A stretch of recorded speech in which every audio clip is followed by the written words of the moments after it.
हूं रत्ना और आप देख रहे हैं सी न्यूज भारत। वक्त हो गया उत्तर प्रदेश बुलेटिन का। बात होगी फर्रुखाबाद की, जहां श्री राम नगरिया मेला में सांस्कृतिक कार्यक्रमों को लेकर जिलाधिकारी ने संबंधित अधिकारियों के साथ बैठक की। साथ ही बात होगी ललितपुर की, जहां जिलाधिकारी ने शहर में चल रहे रैन बसेरे, एसआईआर और नगर पालिका से संबंधित व्यवस्थाओं का निरीक्षण किया। तमाम खबरों पर विस्तार से चर्चा करेंगे बुलेटिन में। फर्रुखाबाद में पौष पूर्णिमा के बाद पांचाल घाट के गंगा तट पर लाखों श्रद्धालु कल्पवास शुरू करते हैं और पूजा स्नान और ध्यान करते हैं। इसे लेकर गुरुवार को जिलाधिकारी आशुतोष कुमार द्विवेदी ने श्री राम नगरिया मेला में सांस्कृतिक कार्यक्रमों और श्रद्धालुओं की व्यवस्थाओं को लेकर कलेक्ट्रेट सभागार में संबंधित अधिकारियों के साथ बैठक की। जिलाधिकारी ने बताया कि मेला लगभग 1 माह तक चलता है और इसमें 2 से 2.5 लाख श्रद्धालु कल्पवास करते हैं। इसलिए पंडाल के मंच पर होने वाले कार्यक्रमों की तैयारियों को समय से पूरा करने और पारंपरिक कार्यक्रमों पर विशेष ध्यान देने के निर्देश दिए गए। बैठक में मुख्य विकास अधिकारी, अपर जिलाधिकारी, न्यायिक जिला विकास अधिकारी और अन्य संबंधित अधिकारी मौजूद रहे और 3 जनवरी से 3 फरवरी तक चलने वाले मेला में सांस्कृतिक कार्यक्रमों की व्यवस्थाओं की समीक्षा की गई। सर, मेले को लेकर बैठक रही है, किस तरह के नेता? राम नगरिया मेला यहाँ का बहुत ही परंपरागत पवित्र मेला माना जाता है और कल्पवास यहाँ साधु संत गंगा के तट पर लगभग 1 माह करते हैं और महत्वपूर्ण पर्वों पर लगभग 2-2.5 लाख लोग आकर गंगा स्नान करते हैं। तो 1 माह में विभिन्न सांस्कृतिक कार्यक्रम भी आयोजित किए जाते हैं। सामाजिक और राष्ट्रीय स्तर के विचारों पर भी कार्यक्रम संचालित होते हैं। तो उसी की एक बैठक की गई थी कि विगत वर्षों में कौन कौन सांस्कृतिक सामाजिक कार्यक्रम आयोजित किए गए थे, आगे इस साल हम लोगों को कैसे उसको और बेहतर करना है, क्या उसमें कोई नया जुड़ाव बदलाव यदि अपेक्षित होगा तो वो भी करेंगे। उस संदर्भ में हम लोग बैठक करेंगे। फर्रुखाबाद से सी न्यूज संवाददाता आदेश की रिपोर्ट। ललितपुर से खबर है, जिलाधिकारी ने शहर में संचालित रैन बसेरा, एसआईआर कार्य प्रगति और नगर पालिका से संबंधित व्यवस्थाओं का स्थलीय निरीक्षण किया। निरीक्षण के दौरान जिलाधिकारी ने कोतवाली और डाइस सेंटर के सामने रैन बसेरों, नगर पालिका के कॉलेज परिसर का बारीकी से अवलोकन कर साफ सफाई, रजाइयों, बिस्तरों की स्थिति, पीने के पानी की उपलब्धता, सुरक्षा व्यवस्था और रजिस्टर में दर्ज सूचना की समीक्षा की और आवश्यक दिशा निर्देश जारी किए। उन्होंने कहा कि ठंड के मौसम में बेघर और जरूरतमंद लोगों के लिए रैन बसेरा महत्वपूर्ण सेवा है और इसलिए किसी प्रकार की लापरवाही स्वीकार नहीं की जाएगी। निरीक्षण के दौरान एसआईआर कार्यों की प्रगति जांच गई और नगर क्षेत्र में एक अत्यंत जर्जर भवन पर ध्यान देते हुए उसे तत्काल ध्वस्त करने के निर्देश दिए ताकि किसी भी बड़ी दुर्घटना से बचा जा सके। निरीक्षण में अपर जिला अधिकारी अंकुर श्रीवास्तव, नगर पालिका अधिशासी अधिकारी दिनेश विश्वकर्मा, कर निर्धारण अधिकारी राजेंद्र प्रसाद सहित अन्य अधिकारी मौजूद रहे।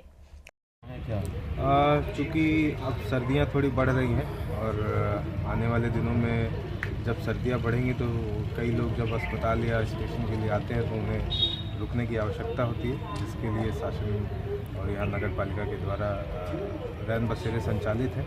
क्योंकि अब आने वाले समय में इनकी जो यूसेज है वो बढ़ेगा, तो पहले से ही हम तैयारी रखें जिससे कि अगर हफ्ते 10 दिन में भीड़ बढ़ती है तो जनता को किसी प्रकार की असुविधा का सामना ना करना पड़े। उसी के क्रम में आज ये जो 100 बेडेड रैन बसेरा है इसका और प्लस कोतवाली के सामने जो 20-20 कैपेसिटी वाले रैन बसेरे उनका निरीक्षण किया गया।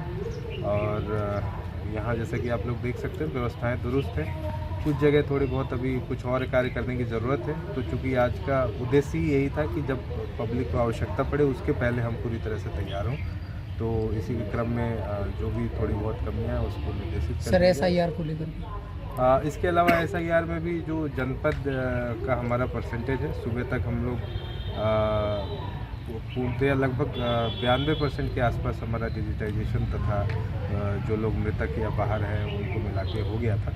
तो लगभग जो एसआईआर का प्रथम चरण है हमारा समाप्ति की ओर है। इसी के क्रम में अभी हम लोग ये सुनिश्चित कर रहे हैं कि जितनी भी पारदर्शिता से इसको अच्छे से कराया जा सके।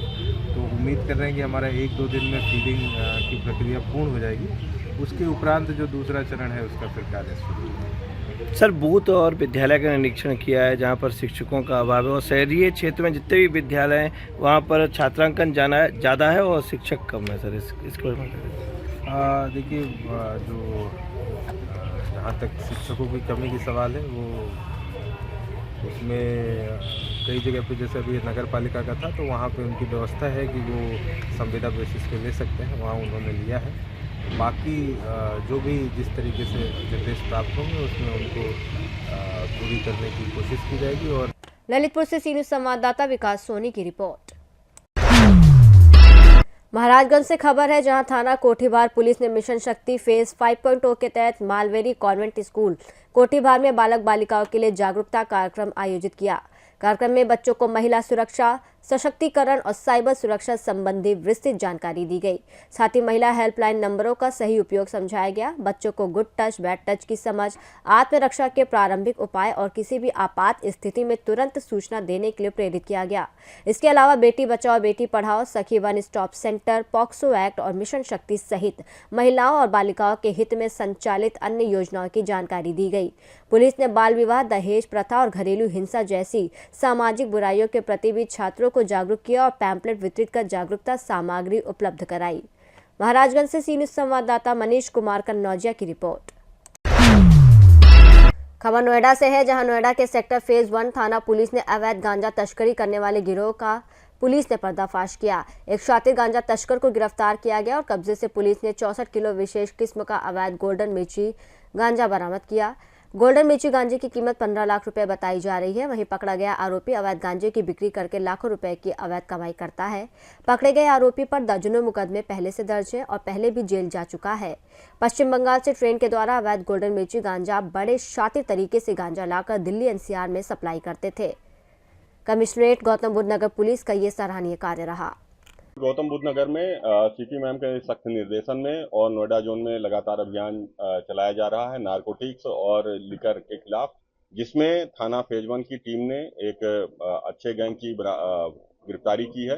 ये निताई सरकार उर्फ चूपा, जो पश्चिम बंगाल का रहने वाला है, वो गांजे की लगातार तस्करी करता था। वहां से ट्रेन में गांजे को रख करके लाता था और यहाँ निकाल करके और दिल्ली और एनसीआर रीजन में उसको सप्लाई किया करता था।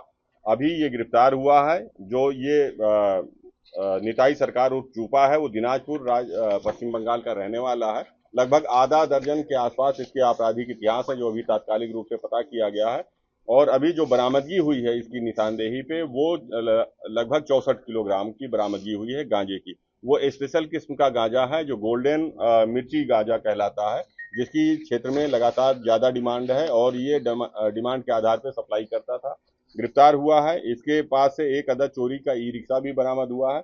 उसी ई रिक्शे में रख करके ये सामान को लगातार क्षेत्र में सप्लाई कर रहा था। गांजे को सप्लाई करता था, ऑन डिमांड लोगों को देता था और अभी ये बरामद हुआ है, गिरफ्तारी हुई है और गिरफ्तारी के बाद अब इसे जेल भेजा जा रहा है, विधिक कार्रवाई की जा रही है। पहले इसकी पत्नी भी इसके साथ थी। पत्नी मौसमी सरकार के साथ मिल करके ये गांजे की तस्करी करता था। 2017 में इसकी पत्नी भी 17 किलो गांजे के साथ गिरफ्तार हुई थी थाना 39 क्षेत्र से। अभी वर्तमान में ये अकेले ही ये माल सप्लाई कर रहा था, जो मुखबिर की सूचना के आधार पर थाना फेज 1 ने गिरफ्तारी की। नोएडा से सी न्यूज़ संवाददाता राजा मौर्य की रिपोर्ट। ग्राम पंचायत टांडा छत्रपति ग्राम में खाद के गड्ढों की भूमि पर दबंगों द्वारा अवैध कब्जा किए जाने का मामला सामने आया है। ग्रामीणों का आरोप है कि गांव के पूरब साइड में स्थित इस भूमि पर मां के पुत्र छोटेलाल, नंदराम पुत्र गोकरण, ओम प्रकाश पुत्र हेमराज और अन्य लोग कब्जा करना चाहते हैं।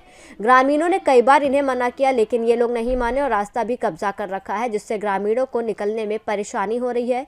ग्रामीण अब उक्त भूमि की पैमाइश कराकर इसे कब्जा मुक्त कराने की मांग कर रहे हैं।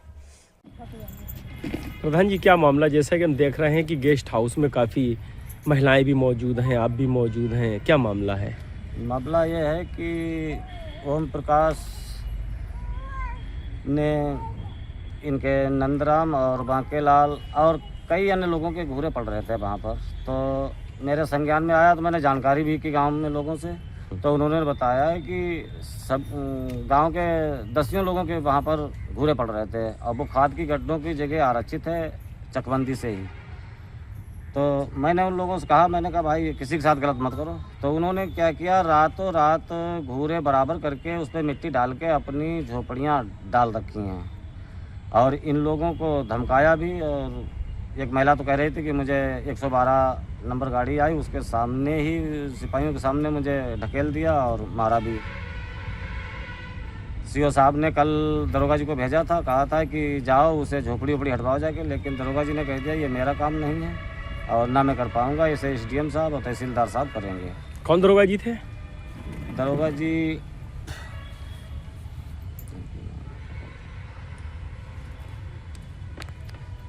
मनोज कुमार थे। उन्होंने कहा जब SDM साहब आदेश करेंगे तो हम लोग जाएंगे तब हटवाएंगे। पीलीभीत से सीनू संवाददाता हैदर खान की रिपोर्ट। प्रयागराज से लखनऊ तक चली अधिवक्ताओं की सुरक्षा पदयात्रा रविवार को समाप्त हो गई। यात्रा के दौरान अधिवक्ताओं ने एडवोकेट प्रोटेक्शन एक्ट समेत कई महत्वपूर्ण मांगे रखी। लखनऊ पहुंचने पर मुख्यमंत्री से मिलने का आश्वासन मिलने के बाद पदयात्रा समाप्त कर दी गई। जी थे, प्रशासक जी थे, जी थे, आदित्य सिंह हंटर जी थे, राहुल दुबे जी थे। कल से हम लोग रोका जा रहा था कि आप लोग पदयात्रा न करिए, हम लोग कोऑपरेट करेंगे।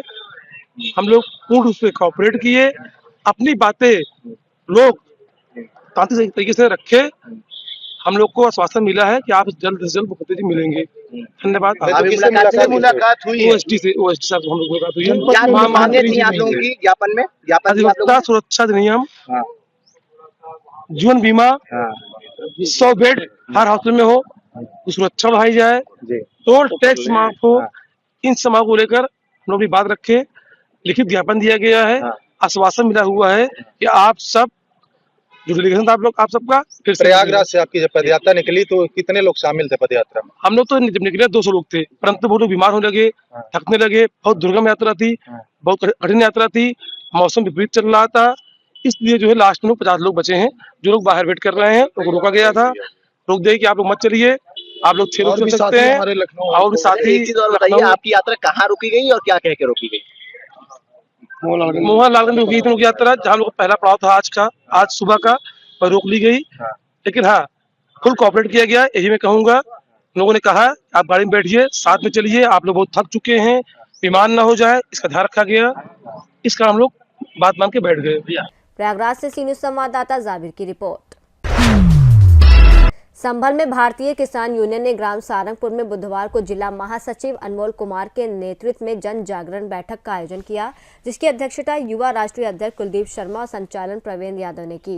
बैठक में जिला अध्यक्ष कामेंद्र चौधरी ने कहा कि जन जागरण अभियान का उद्देश्य किसान एकता को मजबूत करना और उनकी आवाज को प्रभावी बनाना है। संगठन विस्तार के तहत गाँव-गाँव जाकर किसानों और मजदूरों को उनके हकों के प्रति जागरूक किया जाएगा। आगामी दिनों में किसान महापंचायतों और बड़े सम्मेलन आयोजित करने, धरना प्रदर्शन और संघर्ष की रणनीति को तेज करने की रूपरेखा तैयार की जाएगी।